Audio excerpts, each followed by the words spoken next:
Hi, in this video, we're going to talk about the basics of inheritance. So previously in Introduction to Object-Oriented Programming, we use an example type that is a car. Now, our car example was extremely simplistic. But you think about car in the real world, there's not just one type of car, right? There are many different types of cars, such as pickups, such as minivans, passenger cars, SUVs, etc., etc. And then when you think about cars, well, car is actually just one type of vehicles. There are many other types of vehicles, such as buses, such as bikes, etc. So in the real world, types are very complicated. And some types share, the similar characteristics, while they also different in many other aspects. So types in the real world there can be a whole hierarchy of them, and that leads us to the topic of inheritance. So to talk about inheritance, we're going to use a slightly different example. Going to talk about type that is a person. So in this, we always start off with something very simple, that a person has just two attributes. For now, it just has a first name and a last name, and that's it. And for now, we're not going to write setters and getters for these attributes, so that we can just kind of focus on what's important. Okay, so here is the dunder init method, getting the first name and the last name, and the dunder string method that prints out the first name and then the last name, right? So if you run this, this should be exactly what you expect it to be, so nothing new yet. So to introduce you to the idea of inheritance, we're going to work with a different type, um, a class person. So, and for now, the person class is very simple. It just has two attributes, first name and last name. So the dunder init method remembers the first name and the last name parameter in the first name and last name attributes.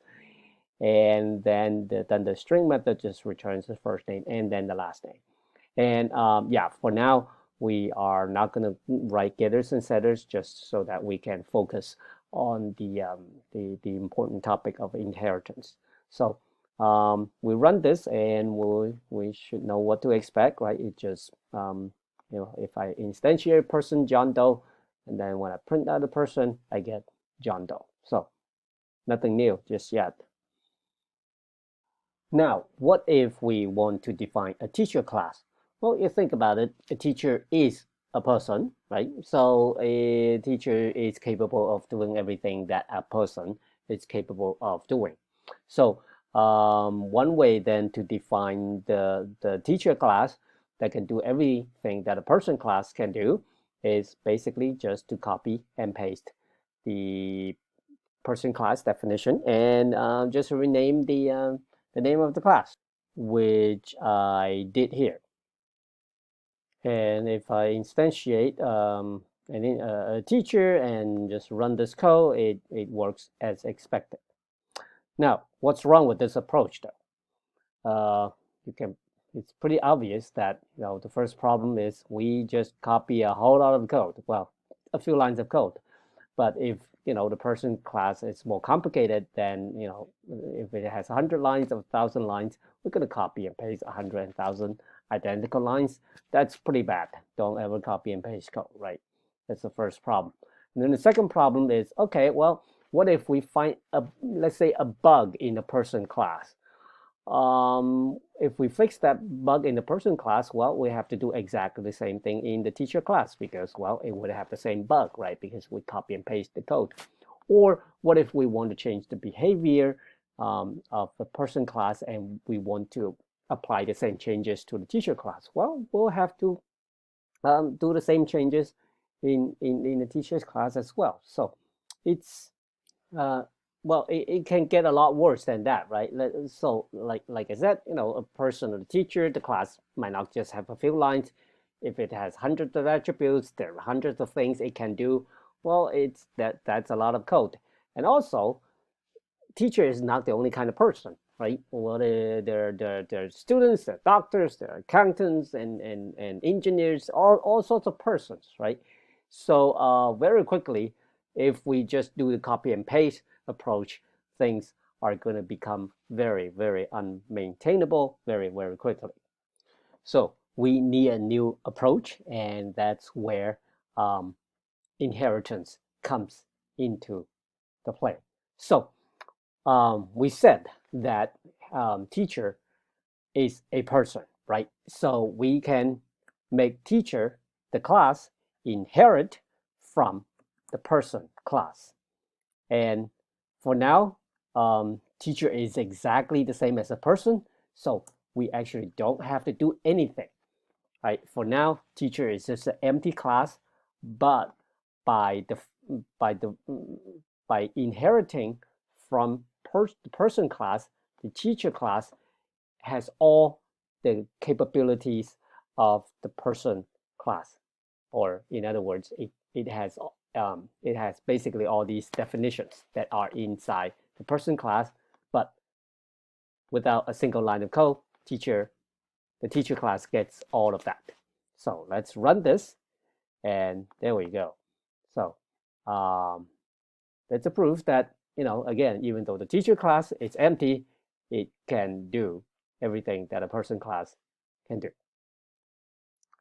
And just so that we are on the same page in terms of terminology, so here the person class is inherited by the teacher class, or the teacher class inherits the person class. Now, the person class is there kind of a few different terms to describe it. Some call it the parent class, or the base class, or the super class. So all of these terminology are commonly used. So if you see any one of them, you should know what it means. I'll try to stick to the term base class. Anyway, and then the teacher class that inherits from the person class, that class is can be called a child class, a derived class, or a subclass. I'll try to stick to the term derived class. And then, well, finally, yeah, pass just indicates kind of an empty block. And what can a teacher class do? Well, we've already seen that the derived class has all the capabilities of the parent or the base class. In this case, the person class. And so literally, the reason this is called inheritance is that it inherits everything, attributes, method, and everything from the person class. And how does inheritance address our previous concerns? Well, remember what our concerns were, right? First, there were lots of code duplication. Second, if we want to change the behavior of a person, and therefore the teacher, say, print the last name before the first name, the copy and paste approach will require us to change the code in two places, right? But now, so using inheritance, we address the first problem, lots of code duplication. As you can see, well, now there's no code duplications, right? The teacher class has almost no code, but it can do everything the person class can do, right? So code reuse, that is good. That is one crucial benefit of inheritance.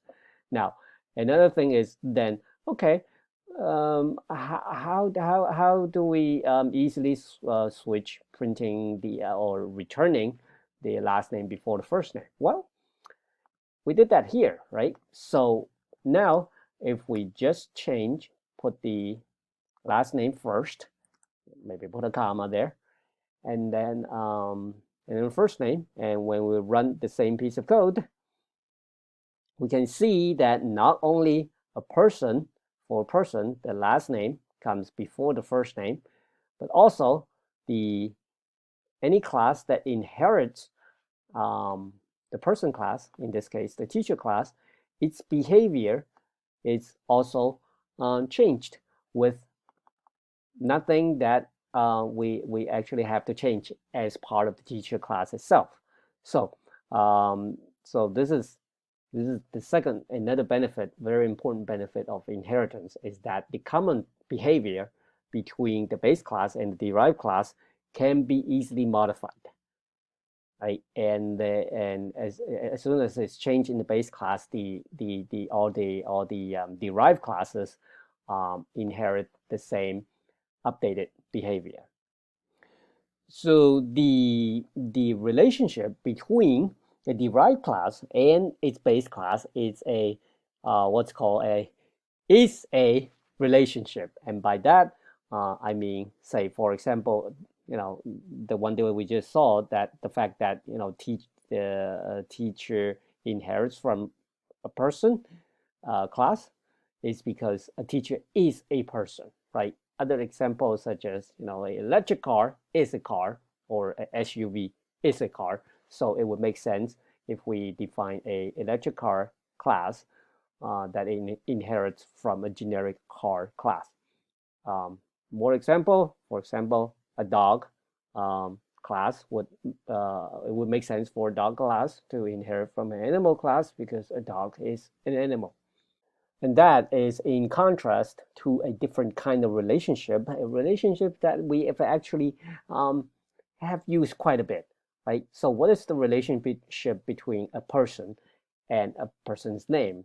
What about a car and the price of the car, and a dog and the leg of the dog?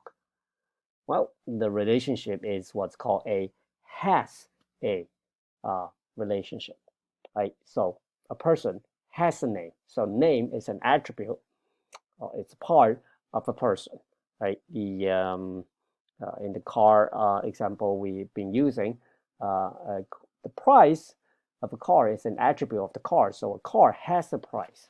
And similarly, a dog has a leg, right? So this kind of relationship is called a has a relationship, or it's also called a composition, right?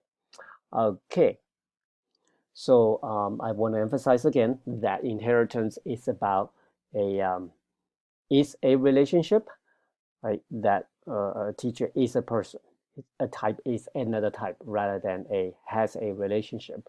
So well, as if you need another real world example, this is another one, classification of animals, that we've all seen, say, in middle school.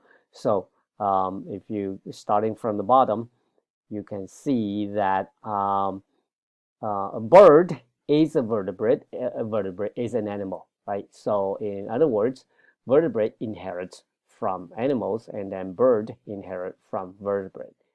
So that is the kind of relationship that inheritance is about. So well, to finally kind of conclude this section, I would like to invite you to give this code a try.